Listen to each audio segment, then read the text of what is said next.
like a dream. You and I standing wild and free, with petals so golden, the sun's warm kiss, a love so strong it bleeds. Whispers of the breeze, secrets unfold. It's you that I need, it's you that I want. When the world gets cold, it's you and me.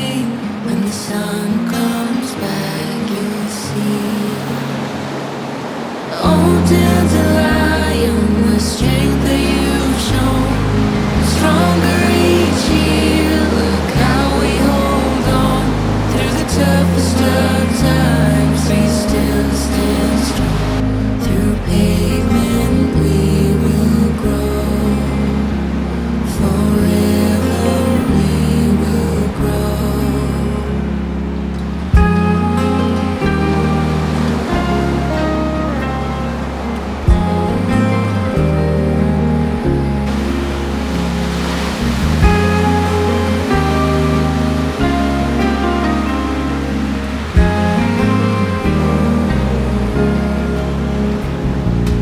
Deep within your eyes, I found a home. The love that we share can never grow. In your gaze, the world looks bright, forever by your side. This town is quiet, serene and wide. You keep me warm and safe at night. No matter the season, we always bloom, 'cause you light up the gloom. Oh, dandelion, the strength that you've shown, stronger each year. Look how we hold on through the toughest of times. We still stand strong. Through pavement we will grow. Oh, dandelion, the strength that you've shown, stronger each year. Look how we hold on through the toughest of times. We still stand strong. Through pavement we will grow. Forever we will grow. Forever we will grow.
Al tobillo, una falda de una tela de algodón súper ligera, y si se fijan tiene una prenda curiosa en los brazos, que son los manguitos, ¿vale? Los manguitos.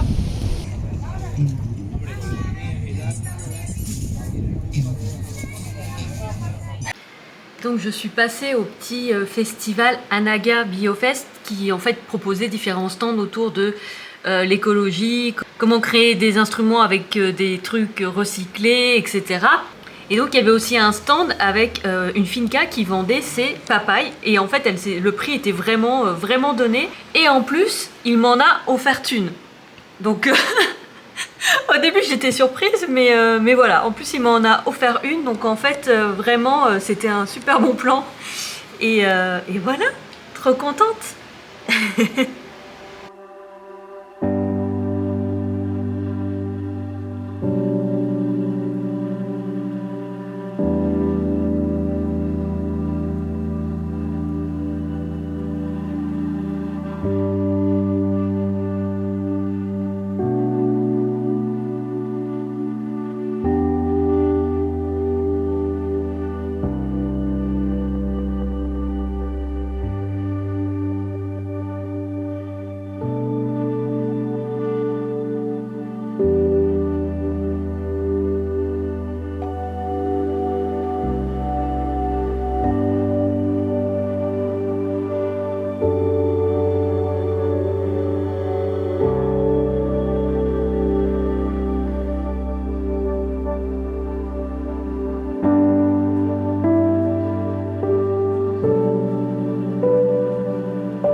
j'appuyais sur le démarrage de la caméra. Hey! Alors, je voulais partager avec vous. En fait, je suis une formation en espagnol depuis quelques mois. J'avais fait un test avec une formation en début d'année, en tout début d'année, peut-être même en fin d'année dernière. Et je me souviens que j'avais eu un niveau qui était niveau débutant en fait. Ça devait être un A2 pour ceux qui connaissent les correspondances. C'était un niveau débutant. Et donc après, j'ai beaucoup travaillé seule pour améliorer ce niveau parce que honnêtement, avoir un niveau grand débutant à ce moment-là, ça m'a un peu foutu une claque parce qu'il faut savoir que j'ai un bac plus 5, donc j'ai fait un nombre d'études que je ne vais même pas compter où j'ai étudié l'espagnol puisque j'ai commencé l'espagnol en 4e au collège. Donc, voilà. Et me rendre compte que, en fait,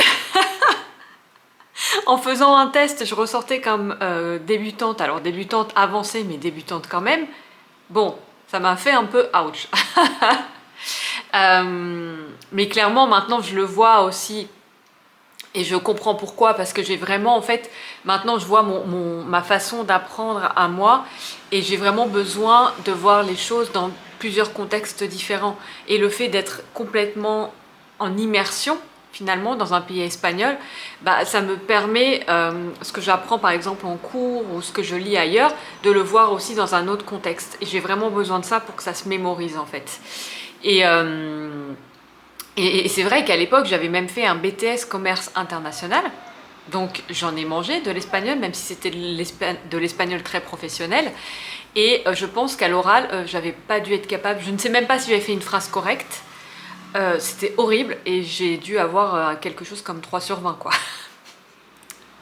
Donc j'en avais pas gardé des très bons souvenirs, très clairement. Voilà, mais je vois aussi que mon cerveau, parler 2 langues étrangères en même temps, c'est un peu plus compliqué quand même. Donc maintenant, je comprends aussi les difficultés que je pouvais avoir en étant étudiante.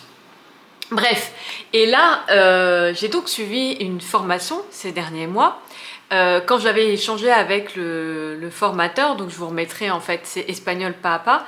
Et quand j'avais échangé avec Karim, qui est le formateur, il avait estimé mon niveau à B1, donc qui est un niveau déjà intermédiaire. Donc intermédiaire, le premier niveau de l'intermédiaire, on va dire, mais déjà intermédiaire. Donc ça veut dire que déjà le travail que j'avais fait moi seule pour améliorer, pour comprendre, etc., avait déjà porté ses fruits.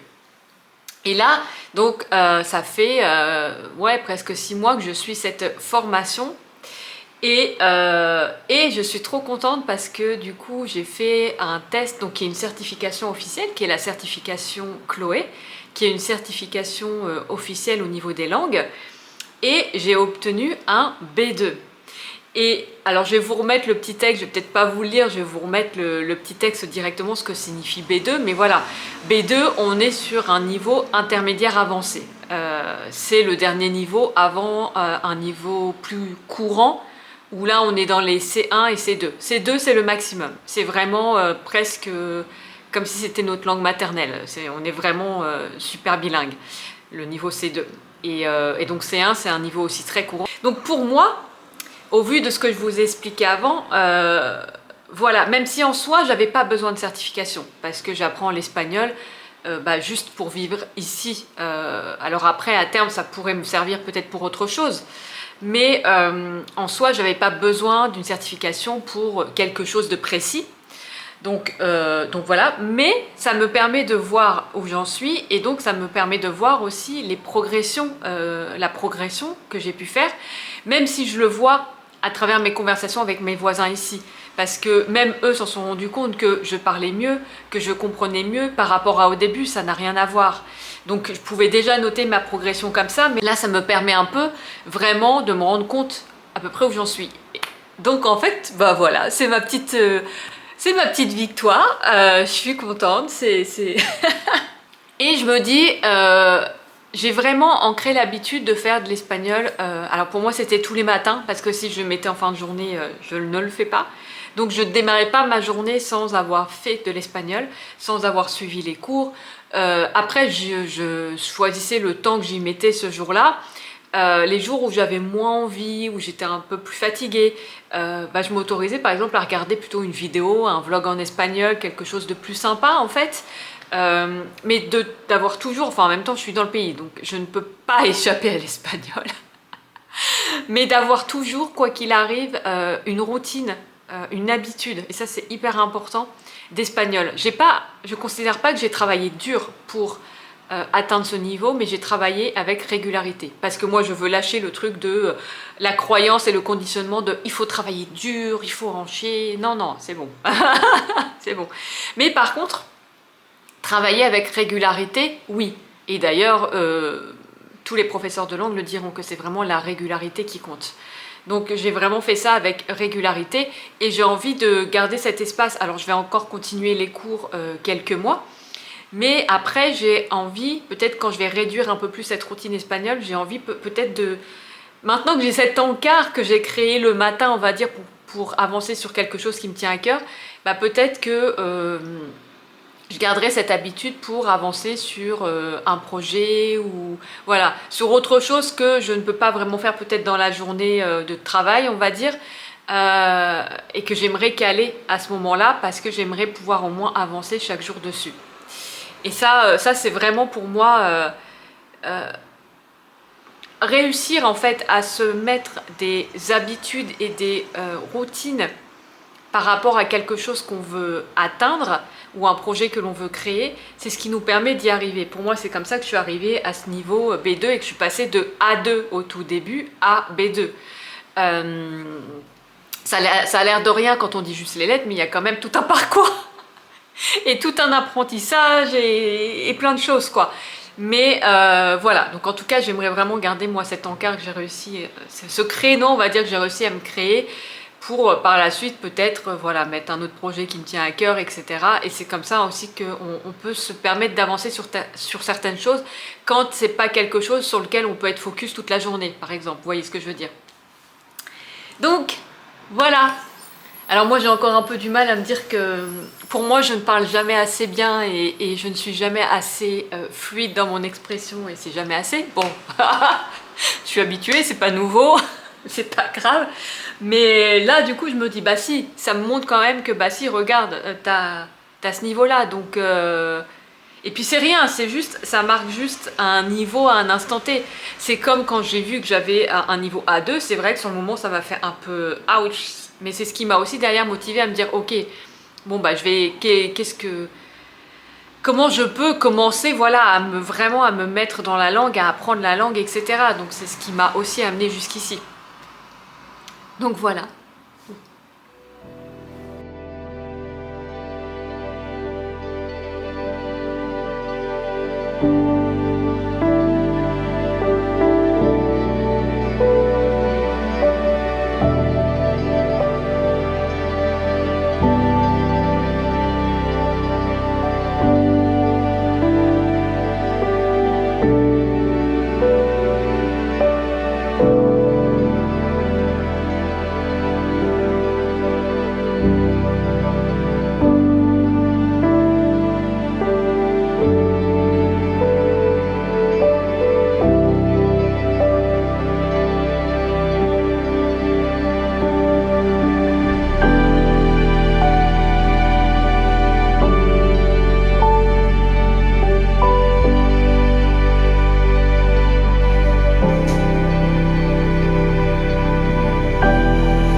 Alors là, je voulais ce matin me mettre sur la création d'une nouvelle carte pour l'oracle, Design Humain.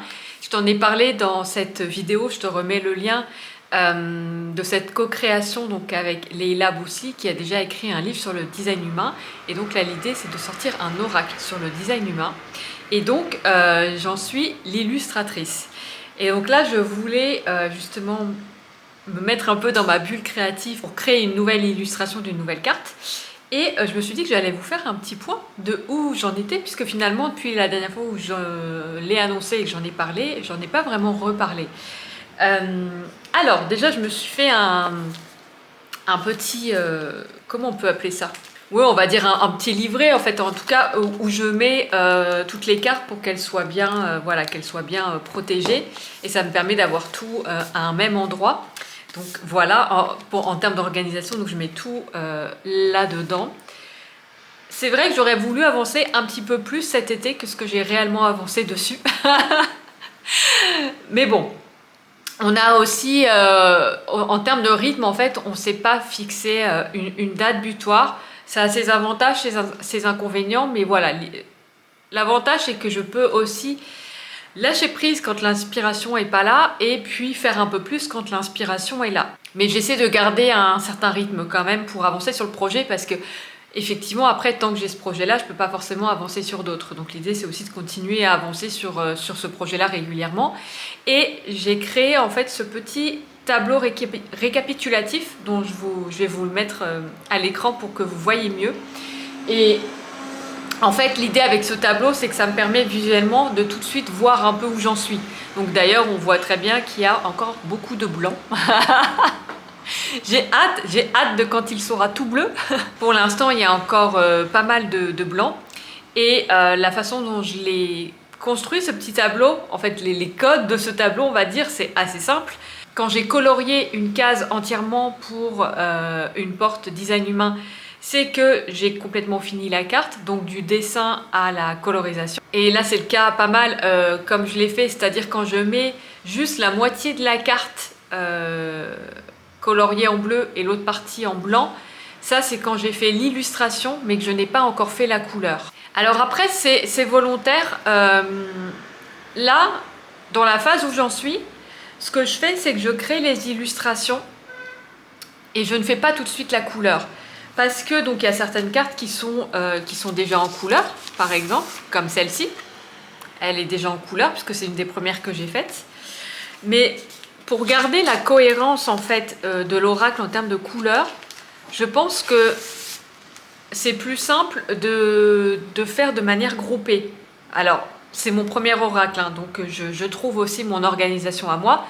Et je pense qu'en fait, faire toutes les illustrations et ensuite faire toute la partie colorisation, ça peut me permettre de garder une certaine harmonie. Vous voyez ce que je veux dire? Parce que j'ai constaté déjà... Alors attendez, je vais vous montrer. Je vous montre, mais je ne vous dis pas de quelle carte il s'agit, comme ça vous gardez un peu de mystère. Alors peut-être que vous pouvez deviner, si vous connaissez, mais sinon je vous garde un peu de mystère. Mais en fait, ce que je me suis rendu compte, c'est que... et c'est assez normal. Alors, où elle est la dernière que je cherche? La dernière que j'ai faite. Tac, tac, tac, tac, tac.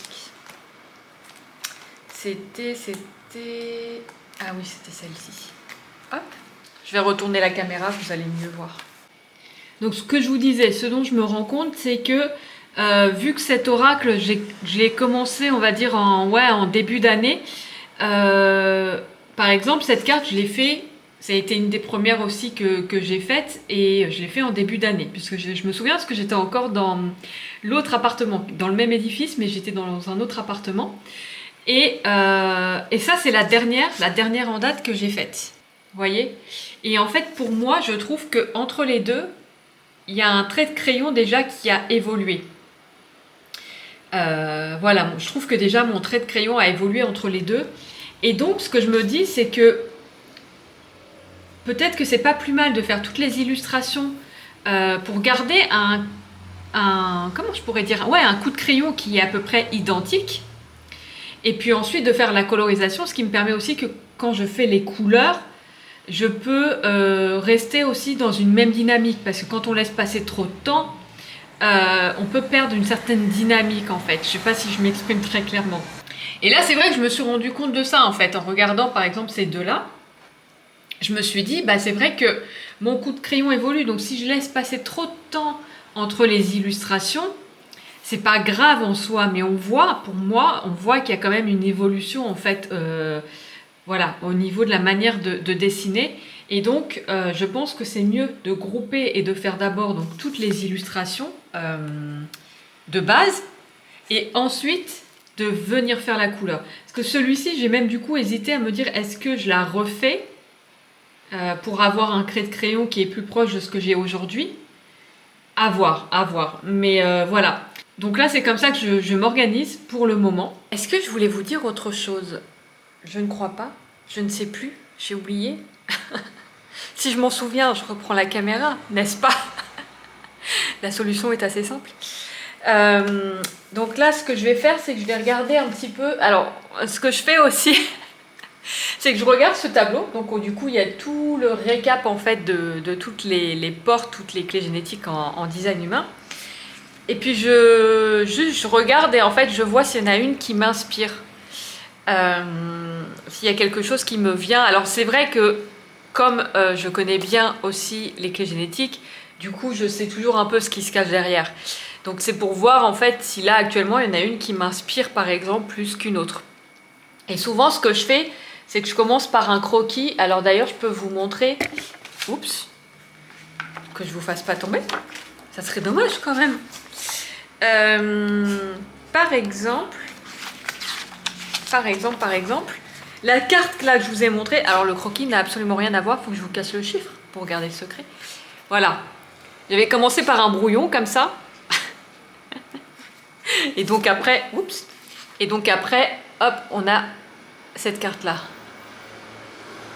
Mais le brouillon, c'est vraiment histoire de poser l'idée,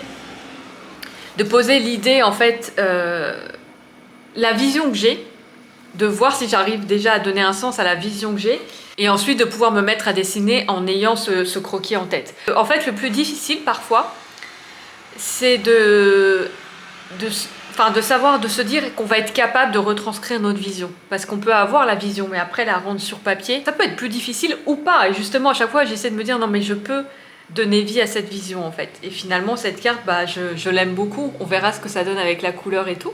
J'ai hâte. Mais voilà, au final, je l'aime beaucoup. Donc, se faire confiance. Toujours se faire confiance. N'est-ce pas? Allez, je continue de travailler.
Thank